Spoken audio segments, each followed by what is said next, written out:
G'day, I'm Clive and welcome to CDP Outdoor. Today's video is the second section of the Bibbulmun trek, the Hewetts Hill shelter to the Ball Creek shelter, take 2.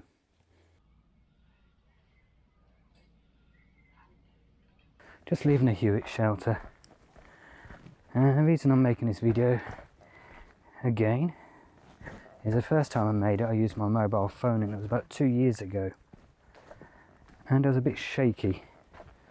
So the video quality and the audio quality wasn't that good. So this is take 2.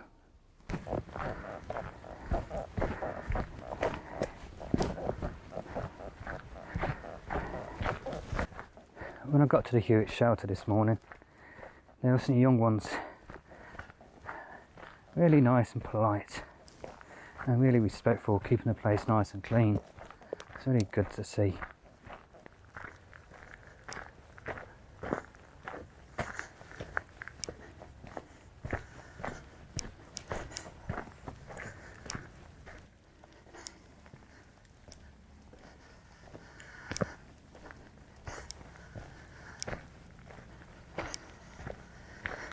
This part of the Bibbulmun track from Hewetts to Ball Creek is shared by a couple of other tracks,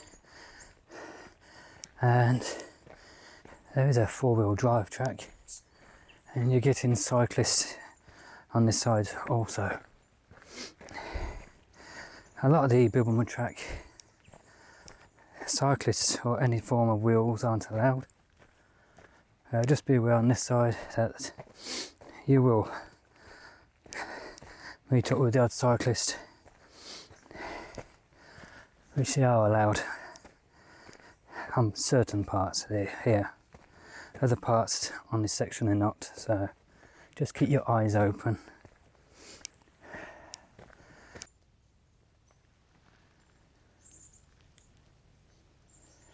Out of breath a bit from just walking up a incline over this mist here. No, you can't see the other side of the valley or anything, but it's just beautiful. It's Mother Nature's art.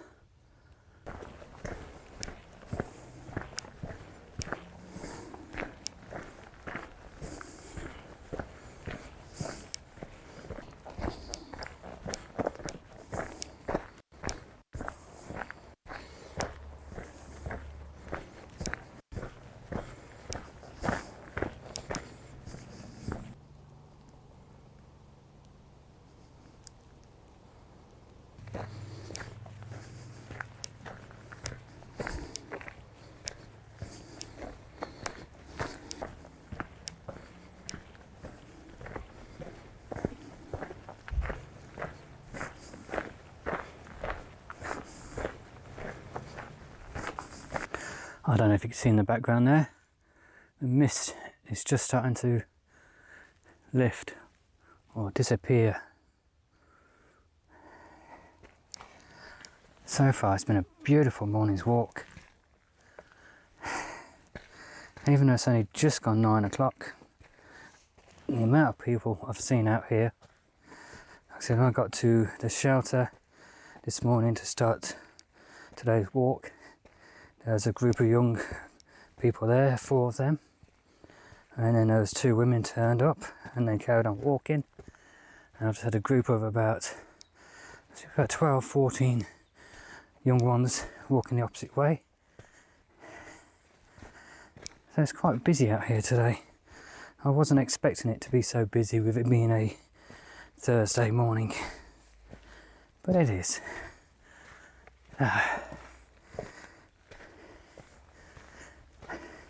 If you're worrying about doing a Bibbulmun track and being on your own and not seeing people, there's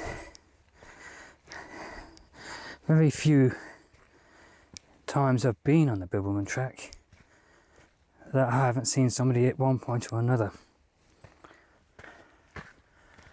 I've spent probably about 75% of my nights out, lucky enough, without anybody else in the camp or the shelter, which is rather nice. No snoring. But it's nice meeting people along the way. And some of these people have actually become friends. Yeah, no need to be afraid of coming out here. You'll meet new mates.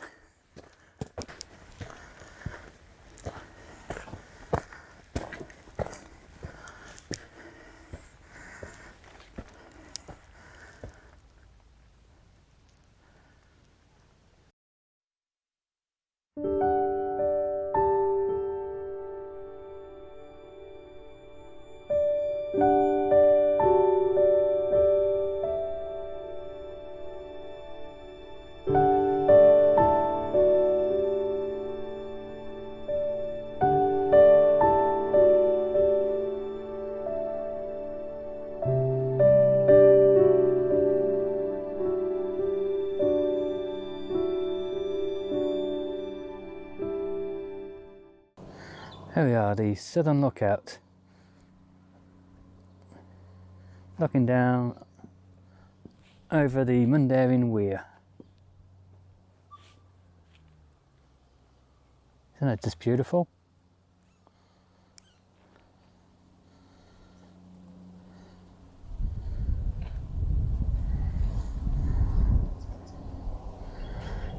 Let's carry on walking.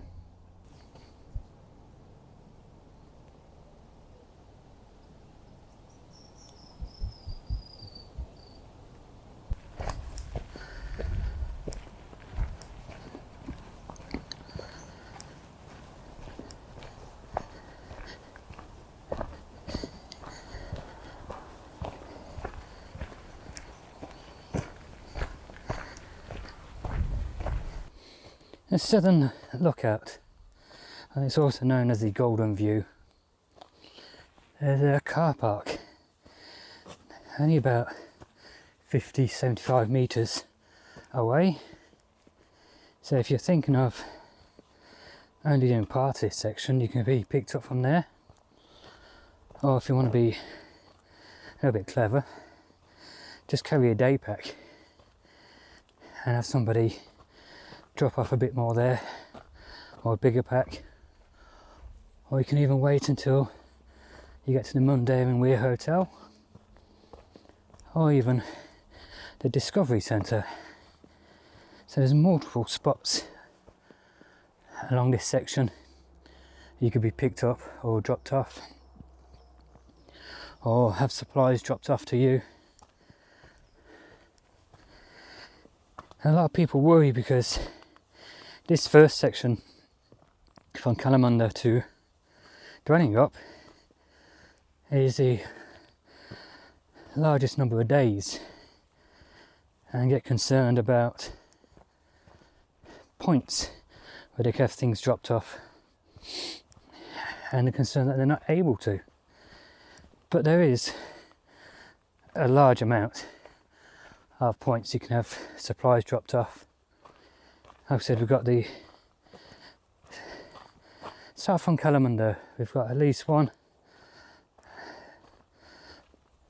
road, and you got the one where you got the camel farm, and you got Asher Road, and you got the Southern Lookout here, and then you got the Mundaring Weir Road, at the actual lookout on the Mundaring Weir. You can cross the opposite side. You got the Mundaring Weir Hotel. Then you got the Discovery Centre, and then from the Discovery Centre to the next drop-off point or pick-up point is on Dale Road, which is, let's work that out. We've got Helena, Worley, Barakin. So that's 3 days food you have to carry, and somebody can meet you at Dale Road and you can get a resupply there. And then another day's walk, you're at the Bibbulmun, you're at the Brookton Highway. So you can even be resupplied there or picked up. And then the next one after that is Sullivan's Rock on Albany Highway. So that's only another 2-3 days after that, and then 2 days after that you're down at the old North Bannister Roadhouse. You can have stuff dropped off there, or you can be dropped off or picked up, or resupplies. And then the longest bit would then be from that point to Dwellingup, which is 4 days. So the longest point for resupply is at 4 days. Or you can do like some do, they just carry the whole lot. But if you don't want to do that, you want to keep your pack light, you've got many options there to resupply, or to be picked up if anything happens, or if you have a failure with your sleep mat, you can have somebody drop a new one off to you there at either point. So when you look at it that way, it's not the longest point between being able to stock up and resupply. So if you've got somebody who's willing to resupply for you, your pack can be a lot lighter.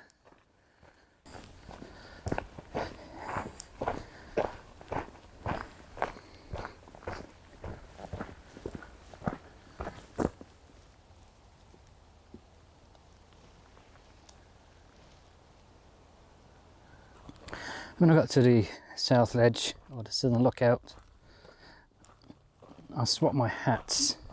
I took my merino wool beanie off because the sun was still very low and it was in my eyes, and I was having difficulty seeing where I was going.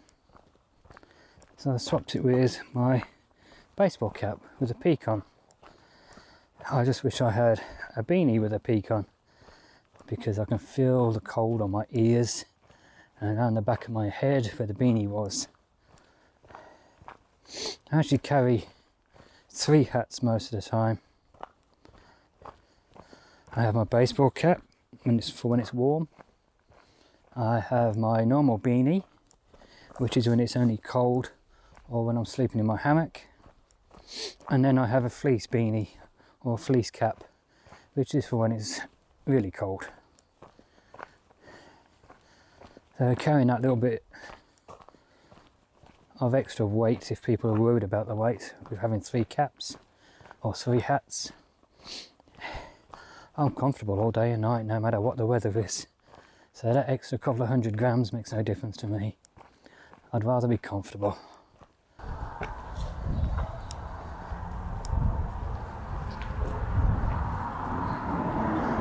I made it to the Mundaring Weir, and I'm lucky the gates are open, so let's take a walk across.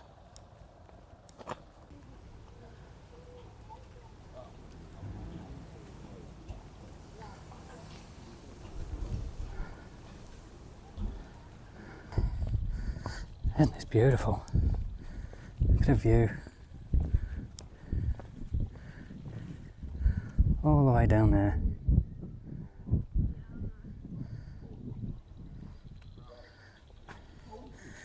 And can't see it from here at the moment, so I'll carry on across and I'll show you where we were at the southern lookout on the Golden View. Look at that water just sparkling in the sun. Isn't that just beautiful? And there's the old pump house down there. If the gates are closed, you can actually walk all the way down. Down. There's a small bridge over here.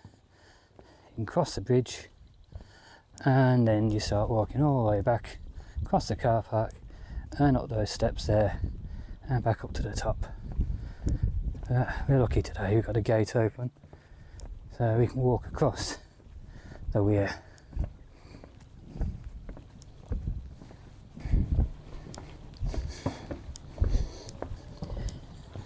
So there's a small bridge you cross over to get to the steps on the other side to come back up if the gates are closed on the weir.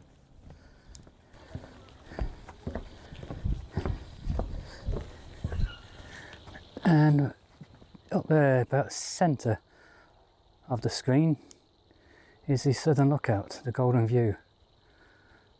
That's where I was looking down onto here when it was covered in mist, and I did the small time lapse.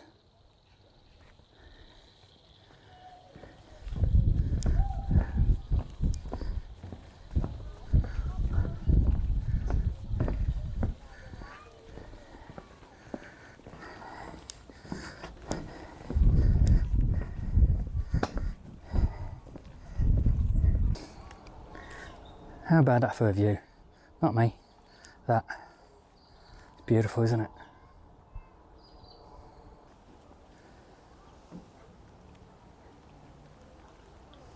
Alright, just come off the weir. You've got steps there, you don't take them. You go up this track here. I've seen people make the mistake and go up the steps and try and figure out where they are. So that's why I'm showing you this.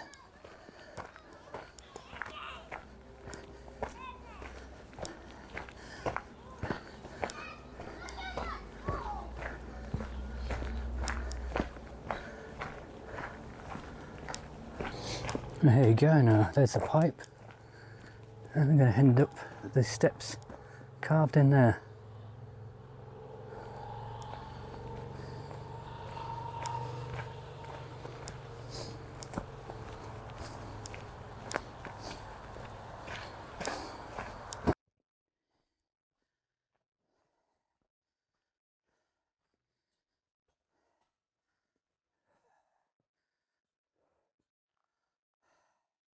The arse of the trees there is the Mundaring Weir Hotel. Nearly to that point. Like I said, this is one of the points you can use for a drop off, pick up, or even a food drop. You have to excuse me out of breath climbing them steps.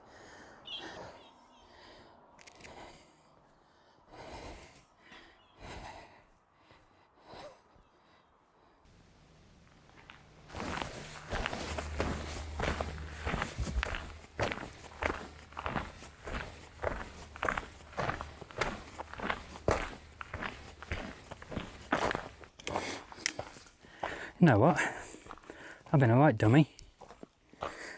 I took my jacket off down at the Mundaring Weir Hotel and I forgot to take the microphone out of the pocket and off the lapel. So all the video where I've been talking and describing things between there and here didn't pick my voice up. Some nice shots there. I've just gone through the Perth Hills Discovery Centre and they've got another campsite there, paid one. I think it's like $25 a night, I'm not certain. Normally you have to make a booking on the site, it says, but I have turned up there and there has been spaces. So if you're lucky enough and you want to stop before you carry on to the Ball Creek shelter, so I just tried to go up a step and went backwards for the night and use their facilities there. They've got hot showers, they've got toilets, they've got a camp kitchen, barbecue, so if you want to, it is a nice little spot. It's also good for having some food dropped off, or if you're carrying something that you don't think you're going to use, you can have somebody come and pick it up off you from that point. And that's on at the top of Allen Road, up by Mundaring Weir, just past the Mundaring Weir Hotel. Like I say, I've been stopping and making videos and taking photos. So I think the second time I did this, I wasn't filming, or No, I've been averaging 4.6 kilometers an hour, so that would have meant 2.5 hours to do this section. But up to now, like I said, it's been 4 hours, which I don't mind. Like I said, I've been stopping, and hopefully I got some beautiful shots. I did spend about half an hour at the South Edge Lookout, where I did a time lapse, which hopefully that worked out and you enjoyed that earlier on in the video. I was there for over half an hour. 500 meters to go, and I can feel my ribs and my back aching. I think I've had my pack set up slightly different to normal. That's okay, I've made it here, and I am carrying extra weight in it today. So I'll see you when I get down to the Ball Creek shelter. Summary of today's walk. This section from the Hewetts shelter to the Ball Creek shelter is probably a medium grade, I'd say. Some little difficult bits, but altogether it's not too bad. It's not the easiest. You've got a bit of incline and decline, and a few steps which are a bit of a pain because they're all uneven. So take your time going up and down them steps and you'll be fine. The walk today was, yeah, it was lovely. We had the mist this morning. It silhouetted the trees. It looks, I don't know if you call it mystical or spooky, somebody would say, but it was really, really nice. Cold, hit about 9 o'clock and it began to warm up. So the jacket eventually came off, I think about 10 o'clock, 10:30, and yeah, it was just nice weather to walk in today. So if you're thinking of doing this section, it is a nice section. You could easily do it in a day walk here, and if you're okay in fitness, you could make it back. If not, you could walk all the way here and arrange for somebody to pick you up from the Discovery Centre, which is 2.6 kilometres from this point. I hope you've enjoyed this retake of my video, because the first one was filmed on my phone and it was a bit shaky. And if you have, please go down below and click on the subscribe button, click on the like button and click on the notification bell so you can be notified of all future videos. So until next time, get out there, have some fun and take care.